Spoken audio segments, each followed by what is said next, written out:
You see, when you're not pursuing your goal, you are literally committing spiritual suicide. When you have some goal out here that you're stretching for and reaching for that takes you out of your comfort zone, you'll find out some talents and abilities you have that you didn't know you have. I started speaking just to elementary school kids.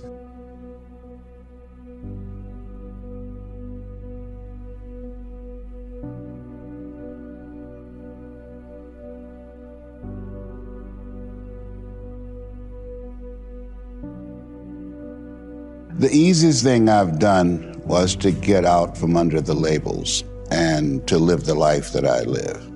The most difficult thing I've ever done was to believe that I can do it. The difference is that when you don't know what's impacting you, and it's something that's holding you down and you're not aware of it. There are things that when you, in my situation, when you live in a dominant culture that is designed to destroy your sense of self and your belief in yourself, and you have to learn ways in which you can begin to connect with this power that you have within yourself to handle where you are. The key is to be constantly in a perpetual process of discovering the truth of who you are and fighting constantly to look for ways in which you can escape the inner conversation. You get hungry by finding something that's you. I believe that all of us are born unique, but most of us die copies. You got to find out what is it that turns you on, what resonates with you.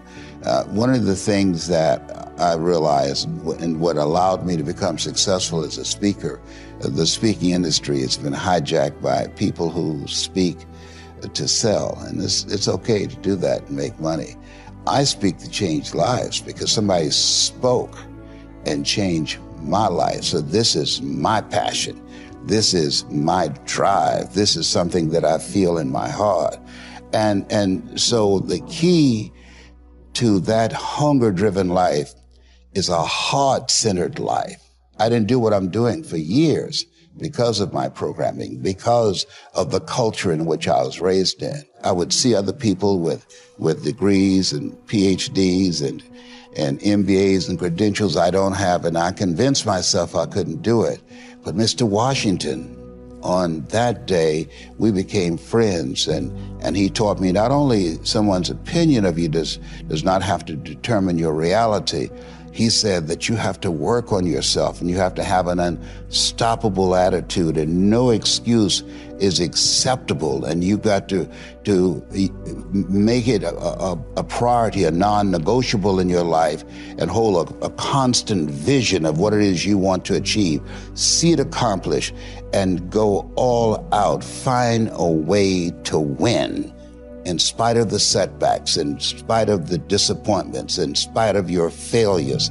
I tell people when I'm giving presentations, you will fail your way to success. I have a saying, as life knocks you down, try and land on your back, because if you can look up, you can get up. Every day when I get up, my mindset is, what is it that I can do to touch and impact somebody's life today? What is it? What does that look like? Don't live the life that has been given you by their circumstances, by the people that's around you. That Sidney Poitier wrote a book called The Measure of a Man. And he said, when you go for a walk with someone, something happens without being spoken. He said, either you adjust to their pace or they adjust to your pace. Whose pace have you adjusted to? So if you don't have a program for your mind, then your mind is going to be programmed, and you'll find yourself doing things that you did not know, and that they affected you, that they, through marketing techniques and strategies, that they will create a thirst within you. I came up in an era that said if you built the best mousetrap, the world would be the path to your door. But if you know marketing, people will sleep outside your store to buy a telephone they've never touched or seen. Then I graduated up to junior high school, and then to senior high school, and then to various community groups and church groups and civic associations, and then to colleges and to businesses. Now I'm traveling across the country and then traveling nationally and internationally. But I never would have discovered what I'm able to do right now if I wasn't willing to take a chance. And you've got to be willing to do that. You've got to believe in yourself. See, many times when you want more, you've got to be willing to pay your dues. As you look at your goals and look at your dreams, write this down. You will fail your way to success. See, 85% of people allow their fear of failure to outweigh their desire to succeed. You're going to make some mistakes, and it's okay. Anything that's worth doing is worth doing badly. It's worth doing right if you know how to do it, but if you don't know how to do it, it's worth doing badly until you get it right. You have to be willing to experiment with life. I've done a variety of things and I had absolutely no idea I have the ability to do those things. Here's what I can say about you, and I don't even know you. You've got greatness within you, but you will not discover your greatness in your comfort zone. You've got to be willing to get outside of your comfort zone, because in order to do something you've never done, you've got to become someone you've never been. And most people, they go to their graves with their greatness still in them. Maybe that's why one woman said in a moment of anguish, what if you live your whole life only to discover that it was wrong? Here's something else as you think about your goals and dreams. What's your why? Why do you want to do it? What drives you? Living a dream, changing your life is hard. It's hard when you lose all your money, when you've given it the best that you have, when you have some major setback. It's hard. When a doctor looked at me and said the 3 horrible words no one wants to hear, you have cancer. It was hard to mobilize my mind and spirit.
To listen to tapes and music and read scripture and be around other people and seeking out other prostate cancer conquerors to believe that I could do this.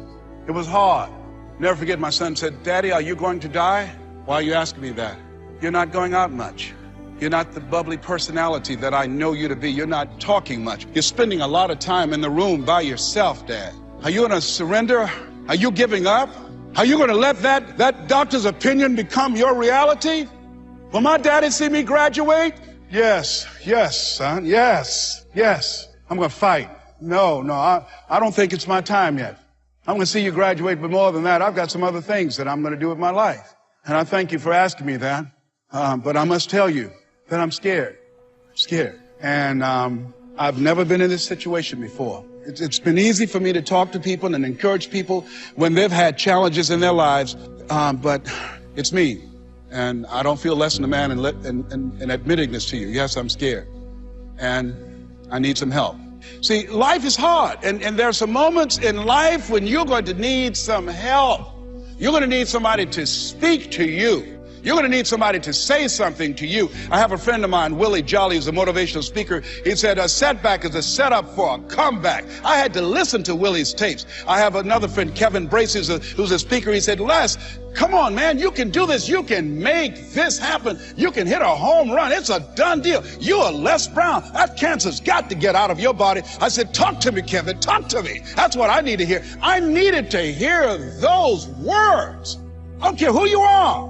Many people won't allow themselves to ask for help because of pride. Pride cometh before a fall. Because of ego. Ego means edging God out. No, ask for help. Not because you're weak, but because you want to remain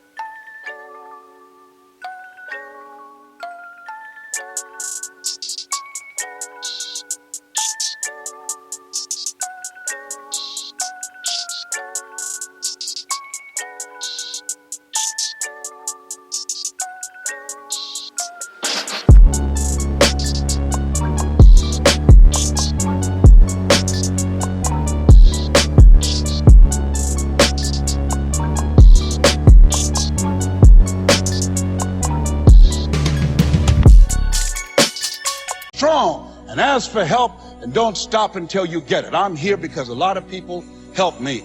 I'm here because a lot of people believed in me at a time when I was struggling to believe in myself. The other thing is, let us say together, it's worth it. Yeah, see, I think, and write this down, you got to find 5 reasons that will make it worth it for you.